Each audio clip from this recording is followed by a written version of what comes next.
Pemirsa, Apple tengah menyiapkan gebrakan besar di ranah kecerdasan buatan untuk tahun 2025 dan 2026 mendatang.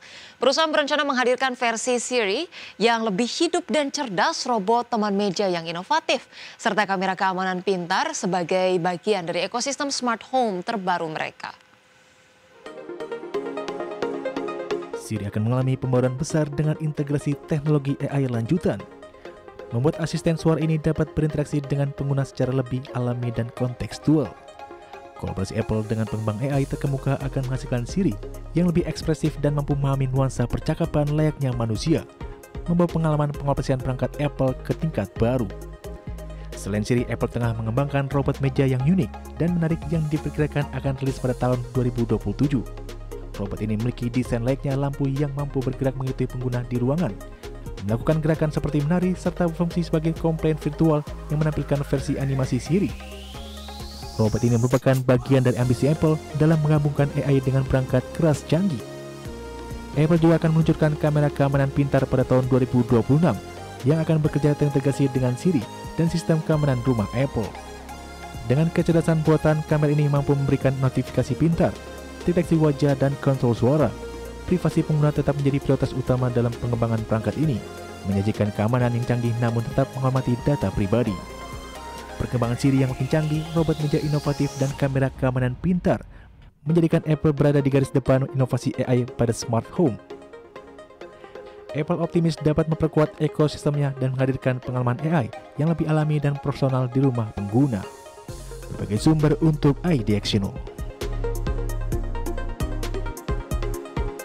Pemirsa, ARM mengumumkan inovasi besar untuk GPU smartphone generasi berikutnya yang akan hadir pada tahun 2026 dengan menyisipkan neutral cores atau inti AI khusus mirip teknologi Tensor Cores milik NVIDIA.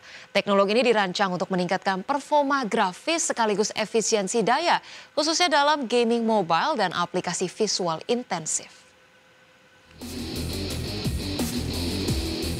ARM Neural Technology mengintegrasikan akselerator neural di dalam GPU, memungkinkan peningkatan kualitas grafik seperti PC dan dukungan AI yang mendalam.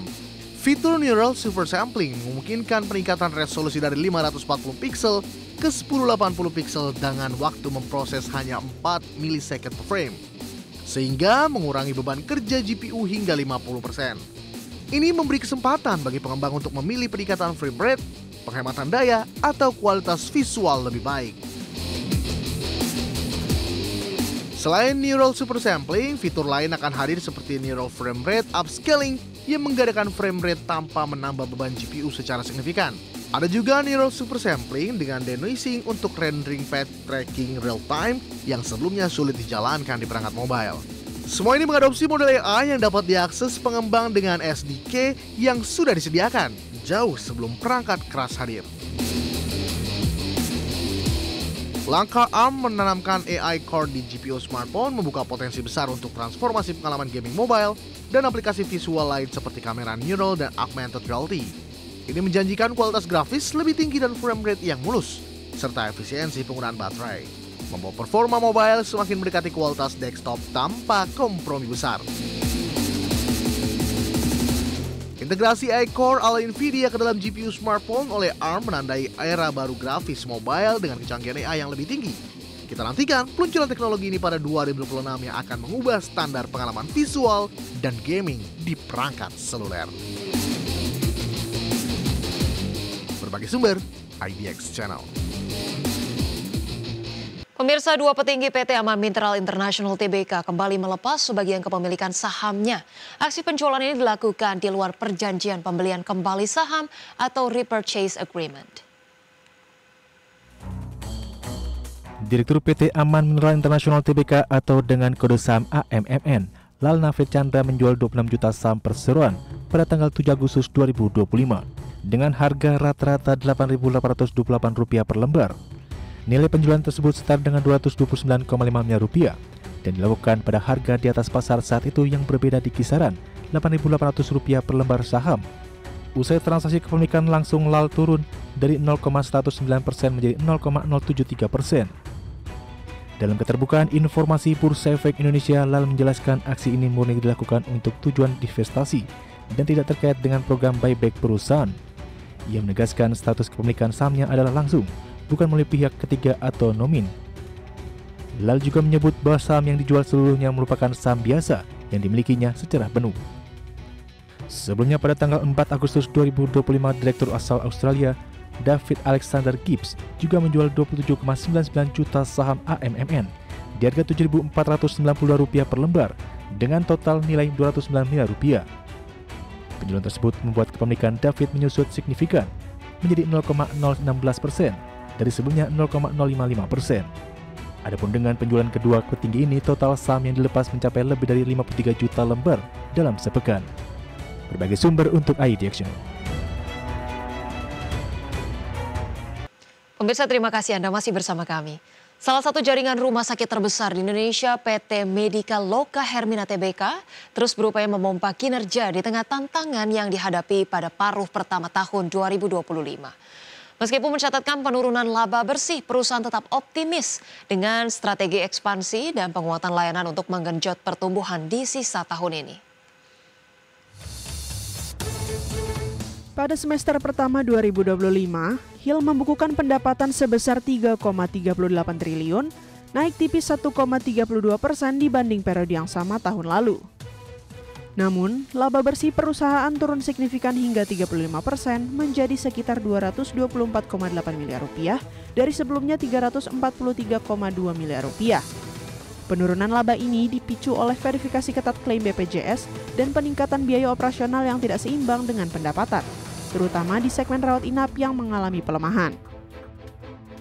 Menanggapi tantangan tersebut, Hill giat melakukan ekspansi dengan membangun 2 rumah sakit baru di Bali dan Salatiga yang ditargetkan mulai beroperasi Desember 2025. Perusahaan juga berencana menambah total 200 tempat tidur di kedua rumah sakit baru dan menambah 600 tempat tidur di fasilitas rumah sakit yang sudah ada. Targetnya, total tempat tidur meningkat menjadi 9.000 unit pada akhir tahun. Hill terus mendorong transformasi digital dan peningkatan mutu layanan medis untuk menjawab kebutuhan pasien yang semakin kompleks. Perusahaan optimis strategi pengembangan fasilitas baru, peningkatan kapasitas, serta penguatan layanan unggulan akan memulihkan kinerja keuangan dan mendorong pertumbuhan laba di kuartal kedua 2025 dan seterusnya. Medika Loka Hermina tetap fokus memperkokoh posisinya di sektor layanan kesehatan dengan mengoptimalkan ekspansi rumah sakit dan inovasi layanan demi pertumbuhan yang berkelanjutan. Meskipun menghadapi tekanan laba, langkah strategis perusahaan menjadi kunci pemulihan kinerja ke depan. Berbagai sumber, IDX Channel. Pemirsa, PT Goto Gojek Tokopedia Tbk atau Goto semakin memperlihatkan perbaikan kinerja keuangan di paruh pertama tahun 2025. Perusahaan teknologi terbesar ini berhasil menekan kerugian bersih secara signifikan sambil mencatatkan pertumbuhan pendapatan yang solid menjadi sinyal positif bagi masa depan bisnis mereka. Goto mencatat pendapatan bersih sebesar Rp8,55 triliun pada semester pertama 2025 atau mengalami kenaikan 10,6% dibandingkan periode sama tahun sebelumnya. Di sisi lain, total beban dan biaya berhasil ditekan turun 7,8% menjadi Rp8,7 triliun. Penurunan beban ini terutama terlihat pada beban pokok pendapatan, beban umum dan administrasi, serta beban penjualan dan pemasaran. Kerugian bersih Goto turut mengalami penyusutan drastis hingga 74% dari Rp2,8 triliun pada semester pertama 2024 menjadi Rp742 miliar pada semester pertama 2025. Perusahaan juga berhasil membukukan laba usaha positif sebesar Rp21 miliar serta EBITDA positif Rp427 miliar, menandai perbaikan besar dalam profitabilitas.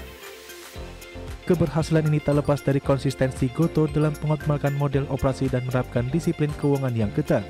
Fokus perusahaan pada 2 bisnis utama financial teknologi yang mencatat peningkatan EBITDA dan on-demand service yang juga menunjukkan pertumbuhan signifikan menjadi kunci pemulihan dan penciptaan nilai jangka panjang. Berbagai sumber untuk ID Action.